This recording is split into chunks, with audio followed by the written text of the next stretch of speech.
नमस्कार दोस्तों, वीर Teja ji coaching classes में आपका एक बार पुनः हार्दिक स्वागत है और अभिनंदन है।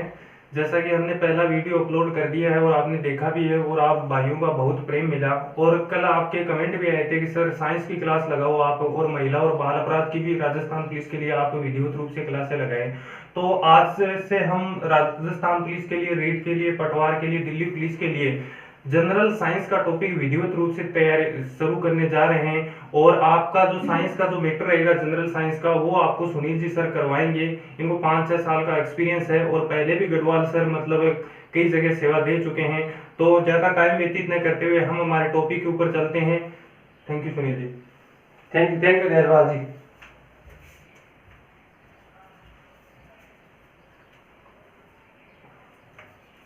वीर तेजा जी कोचिंग क्लासेज में आपका हार्दिक अभिनंदन है, स्वागत है। नमस्कार दोस्तों, बात करते हैं रीट। चाहे रीट हो, पटवार हो, एलडीसी हो, चाहे राजस्थान पुलिस हो, चाहे दिल्ली पुलिस हो, इसमें क्या होते हैं कि जनरल साइंस के क्वेश्चन आते हैं। तो हम बात हमारे टॉपिक पर करेंगे, जैसा कि एक वीडियो का तेजपाल जी सर डाल चुके हैं और मेरा गढ़वाल सर की तरफ से आज जनरल साइंस पढ़ाई जाएगी।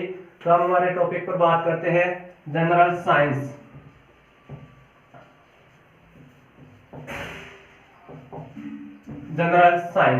जनरल साइंस को 3 भागों में डिवाइड किया गया है। कितने भागों में? 3 भागों में। तो बात करते हैं तीनों भागों की। सबसे पहले तो पहला भाग केमिस्ट्री बोलते हैं इसको, दूसरा हो गया फिजिक्स, तीसरी बात करते हैं बायोलॉजी। तो बात करते हैं जनरल साइंस को 3 भागों में डिवाइड किया गया है। पहला भाग रसायन विज्ञान, जिसको बोलते हैं केमिस्ट्री, रसायन विज्ञान। दूसरा पार्ट है फिजिक्स, जिसको बोलते हैं भौतिक विज्ञान।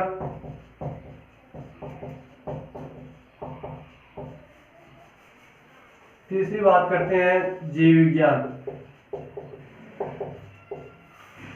तो हम एक एक टॉपिक को लेकर चर्चा करेंगे। सबसे पहले हम पढ़ेंगे रसायन विज्ञान, उसके बाद में भौतिक विज्ञान, उसके बाद में जीव विज्ञान। तो जनरल साइंस को मुख्य तौर पर कितने भागों में डिवाइड किया गया है? 3 भागों में। कितने भागों में? 3। पहला हो गया केमिस्ट्री, जिसको बोलते हैं रसायन विज्ञान। दूसरा टॉपिक हो गया हमारा फिजिक्स, यानी दूसरा भाग फिजिक्स, जिसको बोलते हैं भौतिक विज्ञान। और तीसरा पार्ट हो गया बायोलॉजी, जिसको बोलते हैं जीव विज्ञान। तो उसके बाद में हमारा सर्वप्रथम टॉपिक रहेगा रसायन विज्ञान। तो सबसे पहले बात करते हैं रसायन विज्ञान की। यह हमारा टॉपिक रहेगा रसायन विज्ञान। तो रसायन विज्ञान के बारे में क्या जानते हो दोस्तों? देखो, सबसे पहले बात यानी पदार्थ के उन घटक या उनके बारे में चर्चा की जाएगी जिनके भौतिक एवं रासायनिक गुणों के बारे में। तो रसायन विज्ञान के अंदर हम पदार्थ के भौतिक एवं रासायनिक गुण, भौतिक एवं रासायनिक गुण का अध्ययन करेंगे।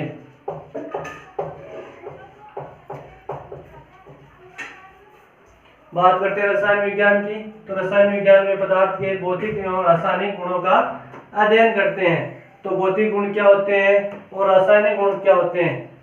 भौतिक गुण की बात करें तो भौतिक गुण, सबसे पहले बात करते हैं भौतिक गुण की।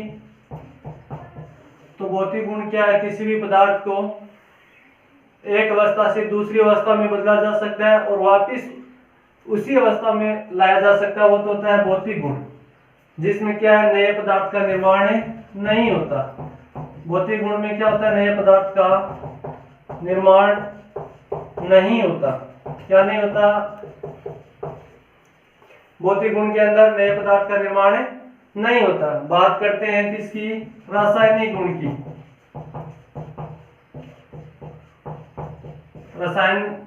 रासायनिक गुण में क्या होता है कि एक पदार्थ से दूसरा पदार्थ यानी नया पदार्थ मिलता है। हमें क्या मिलता है? नया पदार्थ। तो नए पदार्थ का निर्माण होता है। बात करते हैं रसायन विज्ञान की। तो रसायन विज्ञान के अंदर पदार्थ के भौतिक एवं रासायनिक गुण का अध्ययन करते हैं। किसका? पदार्थ के भौतिक एवं रासायनिक गुण का अध्ययन करते हैं। बात करते हैं भौतिक गुण की। तो भौतिक गुण के अंदर नए पदार्थ का निर्माण नहीं होता। जैसे पानी से बर्फ बनना, पानी से बर्फ का जमना। अब देखो सबसे पहले ये क्या, कोई पात्र है, इसमें क्या है, पानी भरा हुआ है, और जैसे इसको फ्रीज के अंदर रख दिया, किसके अंदर है, फ्रीज के अंदर, रेफ्रिजरेटर बोल सकते हो, इसके अंदर रखते ही क्या हो जाएगा, बर्फ बन जाएगी। क्या बन जाएगी, बर्फ। तो देखो द्रव्य अवस्था से ठोस अवस्था में किसमें परिवर्तन हो गया, द्रव्य अवस्था से ठोस अवस्था में। अब देखो आप इस बर्फ को किससे, फ्रीज से हटाओ और धूप में रखो, धूप में क्या हो जाएगा, बर्फ वापस किस में बन जाएगी, पानी में। तो ठोस अवस्था से द्रव्य अवस्था में तो कोई नया पदार्थ मिला, नहीं मिला। बात करते हैं रासायनिक गुण के अंदर, एग्जाम्पल, रासायनिक गुण के अंदर एग्जाम्पल क्या होगा हमारा, मोमबत्ती का जलना, मोमबत्ती का जलना। बात करते हैं मोमबत्ती का जलना, तो मोमबत्ती को जलाओ, जैसे ही मोमबत्ती जलेगी तो क्या कोई, मोमबत्ती को जलाने पर कुछ नहीं बचेगा अवशेष, तो वापस मोमबत्ती नहीं बनेगी ना, तो क्या एक नया पदार्थ मिलेगा। जैसे दूसरे एग्जांपल की बात करें, दूध से दही बनना, दूध से दही बनना। जैसे आप दूध से दही बनाते हो, वापस दही से दूध नहीं बनेगा ना, तो इसमें क्या हो गया, एक नया पदार्थ मिलेगा। बात करते हैं आगे पदार्थ की, किसकी, पदार्थ की। तो पदार्थ का दूसरा नाम एक और होता है, वो होता है द्रव्य, चाहे पदार्थ बोल दो चाहे द्रव्य। तो सबसे पहले पदार्थ या द्रव्य क्या होता है उसकी बात करते हैं। पदार्थ एक ऐसी वस्तु होती है जिसका स्वयं का कुछ ना कुछ क्या होता है, द्रव्यमान होता है, यानी कुछ ना कुछ उसका द्रव्यमान होगा, और क्या होगी, वस्तु स्थान भी गिरेगी, क्या करेगी, स्थान भी गिरेगी। स्थान गिरने के साथ हमारे शरीर की ज्ञानेंद्रियों द्वारा, किसके द्वारा, ज्ञानेंद्रियों द्वारा महसूस किया जाता है, क्या कहलाता है, पदार्थ। तो पदार्थ के बारे में तीन बातें हमेशा ध्यान रखनी है, यानी पदार्थ का कुछ ना कुछ क्या होगा, कुछ ना कुछ द्रव्यमान होगा, कुछ ना कुछ द्रव्यमान होगा, और क्या होगा, पदार्थ स्थान घेरेगा, क्या करेगा, स्थान घेरता है। तीसरी बात करते हैं शरीर की ज्ञानेंद्रियों द्वारा, किसकी, शरीर की ज्ञानेंद्रियों द्वारा महसूस किया जाता है।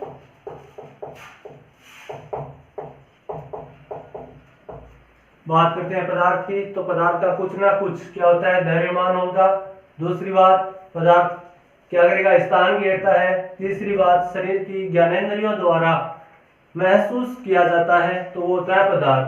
बात करते हैं पदार्थ की, पदार्थ को वर्गीकृत, तो पदार्थ को अवस्था के आधार पर, किसके, अवस्था के आधार पर, अवस्था के आधार पर तीन भागों में वर्गीकृत किया गया है।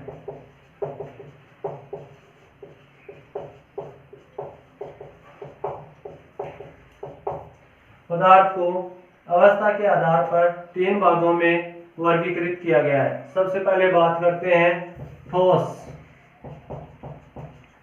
दूसरी हो गई द्रव्य, तीसरी बात हो गई गैस। यानी पदार्थ को अवस्था के आधार पर तीन भागों में वर्गीकृत किया गया है। पहला हो गया ठोस अवस्था, दूसरा हो गया द्रव्य अवस्था, और तीसरा हो गया गैस अवस्था। तो सबसे पहले भारत के प्रसिद्ध महान वैज्ञानिक वो थे महर्षि कणाद।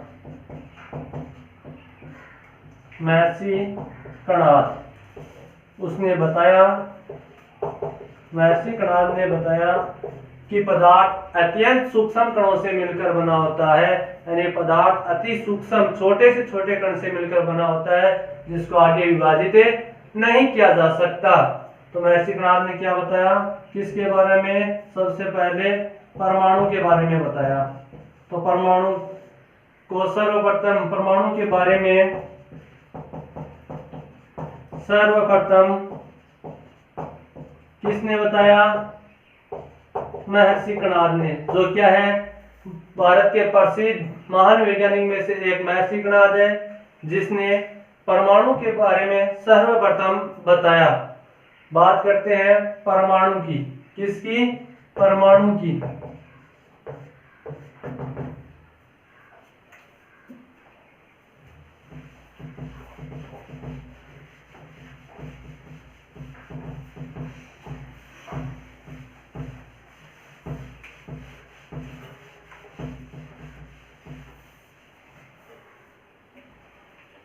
टॉपिक रहेगा परमाणु। तो परमाणु की खोज किसने की? परमाणु की खोज का श्रेय दिया जाता है जॉन डाल्टन ने। जॉन डाल्टन, परमाणु की खोज जॉन डाल्टन ने की, जबकि परमाणु के बारे में सर्वप्रथम महर्षि कणाद ने बताया। बात करते हैं परमाणु। तो परमाणु क्या? अत्यंत सूक्ष्म कणों से मिलकर बना होता है। परमाणु अत्यंत सूक्ष्म कणों से मिलकर बना होता है। परमाणु अत्यंत सूक्ष्म कणों से मिलकर बना होता है, जो कि परमाणु अविभाज्य कण है। अविभाज्य कण है, जिसको आगे विभाजित नहीं किया जा सकता। बात करते हैं परमाणु की संरचना। टॉपिक रहेगा परमाणु की संरचना। परमाणु की संरचना के बारे में देखते हैं। तो परमाणु की संरचना देखो,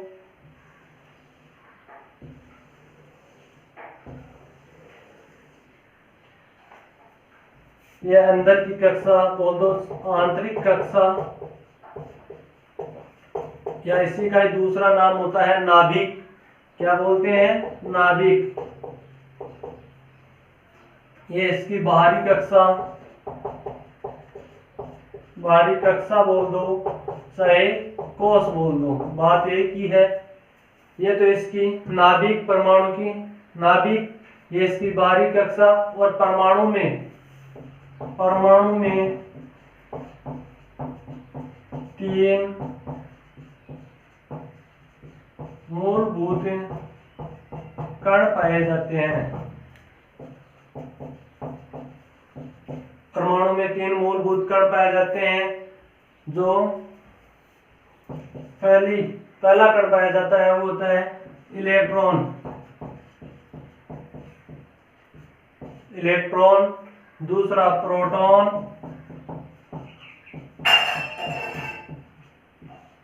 तीसरा होता है न्यूट्रॉन। बात करते हैं परमाणु नाभिक में 3 मूलभूत कण पाए जाते हैं। पहला है इलेक्ट्रॉन, दूसरा है प्रोटॉन, तीसरा है न्यूट्रॉन। तो परमाणु में मूलभूत 3 कण पाए जाते हैं। परमाणु में कितने कण पाए जाते हैं? 3। और परमाणु के नाभिक में 2 कण, न्यूट्रॉन प्लस प्रोटॉन परमाणु के नाभिक में पाए जाते हैं, जबकि इलेक्ट्रॉन बाहरी कक्षा या कोष में चक्कर लगाता है।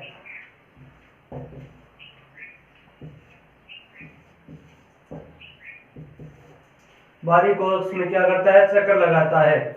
तो बात करते हैं इन 3 कणों की। तो इलेक्ट्रॉन, प्रोटॉन, न्यूट्रॉन। तो परमाणु के नाभिक में पाए जाते हैं न्यूट्रॉन और प्रोटॉन, जबकि बाहरी कक्षा में पाए जाते हैं इलेक्ट्रॉन।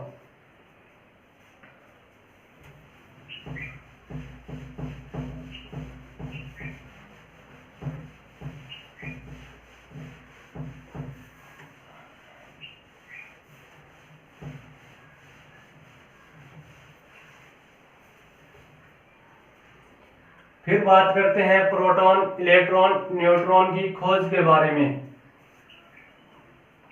यानी अगर एग्जाम में क्वेश्चन आ जाए कि परमाणु की नाभिक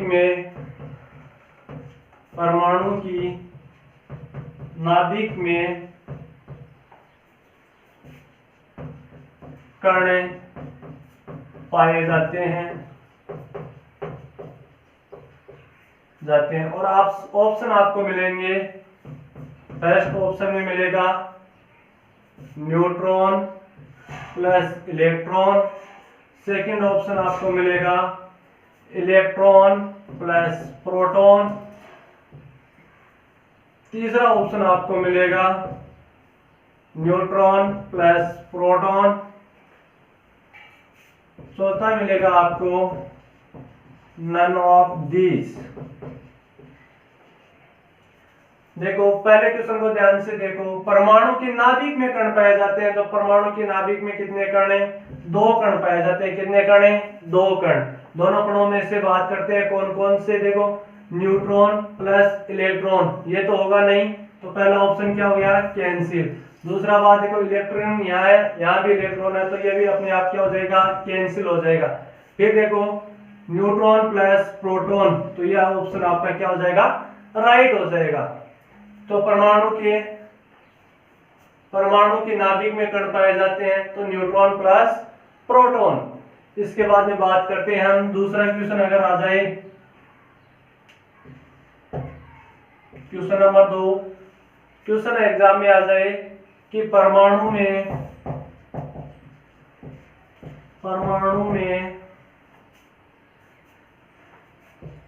ऋण आवेशित कण पाया जाता है, और आपको ऑप्शन दे दिया जाए। पहला ऑप्शन मिल जाए नाभिक में, दूसरा ऑप्शन आपको मिल जाए आंतरिक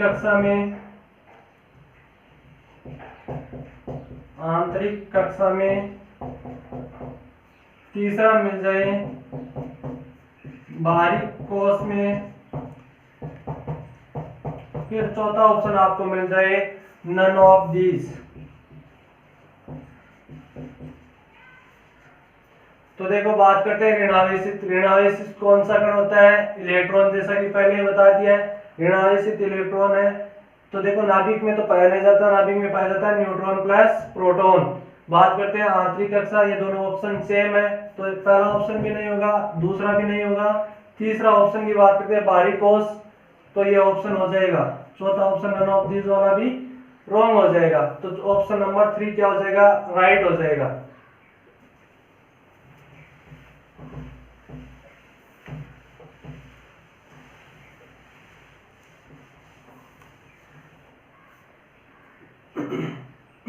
बात करते हैं इलेक्ट्रॉन, प्रोटॉन व न्यूट्रॉन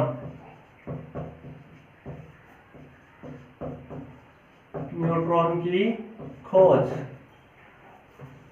तो सीधी सी एक सिंपल ट्रिक है छोटी सी, वो हमारी ट्रिक क्या रहेगी? देखो ट्रिक हमारी है कि ईंट पग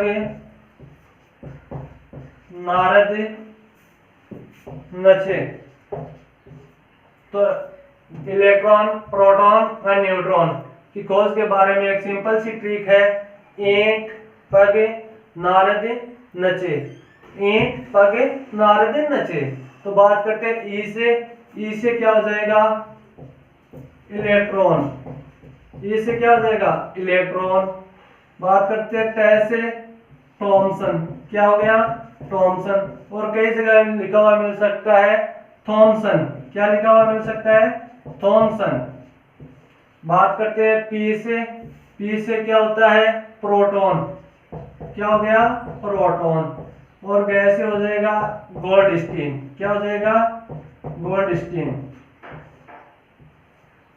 बात करते हैं ना ना से बन जाएगा नाभिक, क्या बन जाएगा नाभिक, और रद से क्या बन जाएगा रदरफोर्ड, क्या बन जाएगा रदरफोर्ड।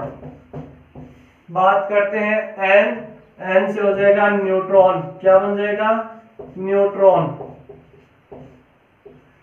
और चे से बन जाएगा चैडविक। अब बात करते हैं चैडविक का पूरा नाम, जेम्स चैडविक। रदरफोर्ड हो गया, और रदरफोर्ड का पूरा नाम होता है Ernest Rutherford, Ernest Rutherford. Goldstein, Thomson का नाम होता है जे थॉमसन, जे थॉमसन भी लिखा हुआ मिल सकता है और जे थॉमसन, दोनों नाम मिल सकते हैं एग्जाम के अंदर। तो बात करते हैं इलेक्ट्रॉन की खोज, तो इलेक्ट्रॉन की खोज किसने की, जे थॉमसन ने। प्रोटॉन की बात करते हैं, तो प्रोटॉन की खोज किसने की, प्रोटॉन की खोज किसने की, गोल्डस्टीन ने। बात करते हैं नाभिक की, तो सर्वप्रथम नाभिक की खोज या नाभिक के बारे में किसने बताया, अर्नेस्ट रदरफोर्ड ने। तो खोज किसने की नाभिक की, अर्नेस्ट रदरफोर्ड।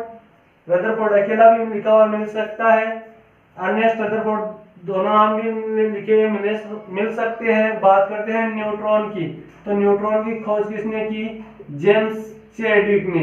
तो न्यूट्रॉन की खोज किसने की, जेम्स चैडविक ने। तो सिंपल सी ट्रिक है, ईंट पगे नारद नचे, तो ई से बन गया इलेक्ट्रॉन, टे से बन गया थॉमसन, पूरा नाम हो गया जे थॉमसन, या थॉमसन भी लिखा हुआ एग्जाम में मिल सकता है। तो इलेक्ट्रॉन की खोज किसने की, जे थॉमसन ने। बात करते हैं प्रोटॉन की, तो प्रोटॉन की खोज किसने की, गोल्डस्टीन ने। ना से हो गया नाभिक, और रद से बना दिया रदरफोर्ड, तो पूरा नाम हो गया अर्नेस्ट रदरफोर्ड। नाभिक की खोज, नाभिक की खोज किसने की, अर्नेस्ट रदरफोर्ड ने। बात करते हैं न्यूट्रॉन, न्यूट्रॉन की खोज किसने की, जेम्स चैडविक। फिर बात करते हैं इस पर आवेश की, तो न्यूट्रॉन, प्रोटॉन, और बात करते हैं इलेक्ट्रॉन। बात करते हैं इस पर आवेश की, किसकी, आवेश की। न्यूट्रॉन पर आवेश, न्यूट्रॉन पर हमेशा आवेश होता है जीरो, यानी क्या हो गया उदासीन। अरे भाई न्यूट्रल का मतलब ही क्या है, न्यूट्रल का मतलब उस पर कोई आवेश नहीं है, कोई फोर्स नहीं है, तो क्या हो गया जीरो या उदासीन। बात करते हैं इलेक्ट्रॉन की, और इलेक्ट्रॉन पर आवेश कैसा हो गया ऋणात्मक, क्या हो गया ऋणात्मक, इंग्लिश में बोला जाए तो नेगेटिव। बात करते हैं प्रोटॉन की, तो प्रोटॉन पर आवेश कैसा होता है धनात्मक, कैसा धनात्मक, धनात्मक बोल दो चाहे पॉजिटिव बोल दो। तो बात करते हैं इलेक्ट्रॉन पर आवेश, इलेक्ट्रॉन पर आवेश होता है ऋणात्मक, नेगेटिव बोल दो। प्रोटॉन पर होता है धनात्मक, जो क्या होता है पॉजिटिव। तीसरा बात करते हैं न्यूट्रॉन, न्यूट्रॉन का मतलब ही है न्यूट्रल कर दिया यानी जीरो हो गया, उदासीन हो गया यानी न्यूट्रॉन पर आवेश कैसा होता है जीरो। आज के लिए इतना ही।